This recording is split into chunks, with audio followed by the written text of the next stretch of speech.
శ్రీమతే రామానుజన్మ అందరికీ దాసోహమండి. ఈరోజు ధనుర్మాసంలో 11వ రోజు. రేపల్లిలో దూడల కల ఆవులే అయినా కూడా ఎంతో లేత ప్రాయంలో అవి కూడా దూడల్లాగే ఉన్నాయట. దానికి కారణం వేణుగానం, కృష్ణ స్పర్శ. వేణుగానాన్ని విని ఆ కృష్ణ స్పర్శతోటి బలిసిన గోవులు అవి అనేక మందలు. ఎన్ని మందలు ఉన్నా కూడా వాటి పాలు పితకగల సామర్థ్యం కలవారు, ఎంతో బలంతో శత్రువుని ఎదిరించి పోరాడే సామర్థ్యం కలవారు అయినటువంటి గోపాలకుల వంశంలో జన్మించిన ఓ బంగారు తీగ అంటున్నారు. అడవిలోని నెమలి వలె అందమైన కేశపాసం కలదానా, లేచి బయటకు రావలసింది అంటూ పిలుస్తున్నారు నిద్రపోతున్న గోపికని.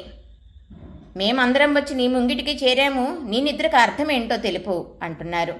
మరి ఈరోజు మన పాలకొల్లు అష్టపది లక్ష్మీనారాయణ స్వామివారి సన్నిధిలోని ఆండాళ్ళమ్మ జడ అడవిలోని నెమలి వలె అందమైన కేశపాసంతో, నెమలితోటి, కృష్ణయ్యతోటి, ఇంకా ఆయన వేణువు, నెమలి పింఛాలు ఇలా అందంగా అలంకరించబడి ఉందండి. శ్రీమతే రామానుజాయ నమః.